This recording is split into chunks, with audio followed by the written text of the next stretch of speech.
Hiya Toys has released their Godzilla 1999 2000 to the US market as well as internationally, and folks finally have a chance to get this iconic Godzilla design in their collection.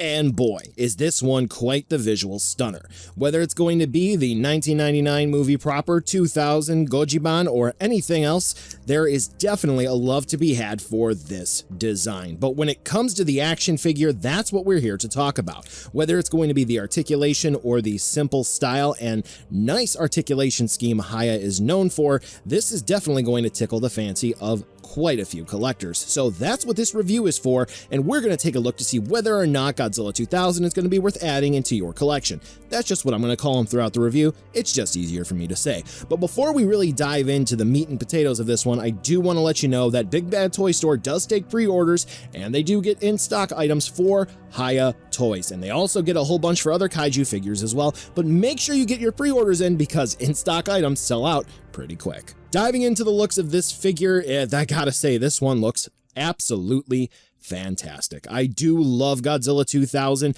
I will say that I am biased here, and I do love this design. You can give me Godzilla 2000 in any color, and I'm going to say that it's great. I am a 2000 stan through and through, so I am going to be a little bit subjective here when I talk about this beauty, but when we really bring it into place here, I do have to say that I think Hiya did a pretty good job executing this figure design.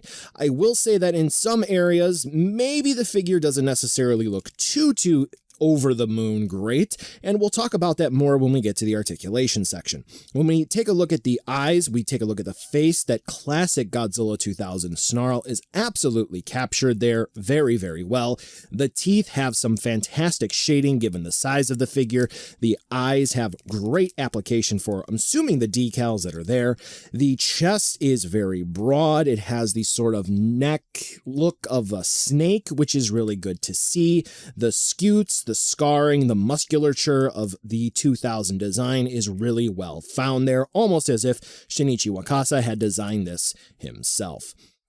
Very odd to say. Not Yuji Sakai. I am a f***ing architect! Taking a look at the dorsal plates here, which is the other eye-catching feature, there is a nice shading effect to be found here for the dorsal plates, where we go from a nice metallic, more so red end of the purple-ish spectrum into a normal black color into a transition of a more green for the body of Godzilla 2000 here. Not necessarily against that. To me, it doesn't look quite right compared to some other Godzillas where we do have the inside of the dorsal plates looking like the other color for the main body, but I digress. I think the actual paint application looks good.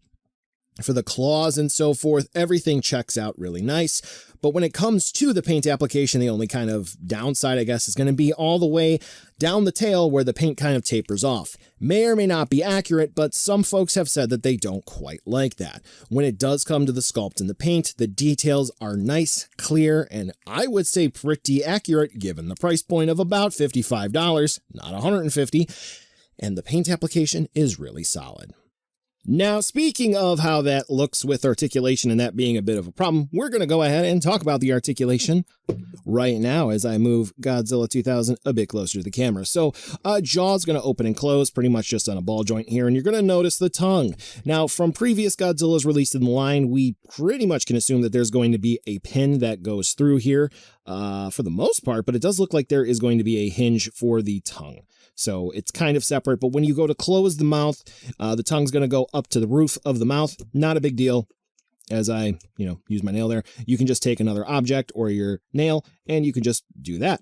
Pretty simple, pretty easy. Now, it's kind of convoluted and very difficult to explain, but basically everything that you see here for the neck sculpt, that is just going to be like a floating sleeve piece. That's not actually going to have any like real articulation there or seat the articulation.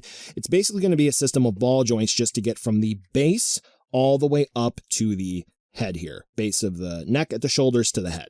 So when you go to turn Godzilla and get him to look from side to side, right, it kind of looks a bit awkward. You have this big, bulky snake, cobra, whatever like neck here, which, I mean, it does look good. When Godzilla is in a nice neutral pose, fantastic. The second you go to turn, it kind of starts to look a little cattywampus. Some may find it to be a problem. Neither here nor there. Just something to keep in mind. So that's not really something that can be easily fixed, just angles, right? So with that in mind, there are going to be some cutouts here for the dorsal plates.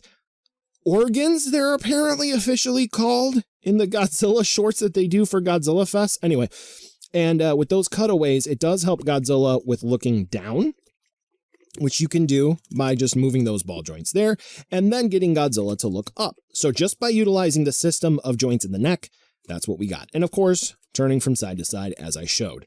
The joints in the arms are going to be pretty tight. It's not particularly at the shoulder, which we can rock around, raise and lower. That's kind of fine. But when we get to the bicep, this is a ball joint, kind of difficult to rock and turn. And the elbow is pretty stiff on mine as well. Not stiff insofar as that it's going to break or snap if I push it a little bit, but I do also think that it being an oval compared to maybe a circle is kind of a reason why it's stiff to move. Not too big of an issue, but we do have a double ball joint system there for the elbows, which actually better move than the Monster Art Scar King. For the wrists, we actually do have a ball joint system here at the forearm and at the hand, which the hands are pretty easy to pop off. Godzilla does come with an alternate hand part here. I'll go ahead and just show the left and right hand here side by side. You can clearly see the difference. We have a splayed hand and then we have a kind of gripping hand, which does help with holding different accessories that you may want to include elsewhere. But do keep in mind that it is pretty easy to just move around and accidentally pop that hand off. I do it all the time. So yeah, keep that in mind. Anyway, for the torso here, the one joint we have, it is going to be on a ball joint. It is a little loose on mine. It's very difficult for any sort of weight bearing, so it will slip and slide and all of that fun stuff. The dorsal plate here is stuck between those two plates, so again, keep that in mind when moving the figure around. And then also, once again, if you do twist and turn, you do have a gap there, which I'm not seeing as an issue, but some folks may. You do see sculpt here, and that will actually come into play a little bit as a pet peeve for some with the Heat Ray version.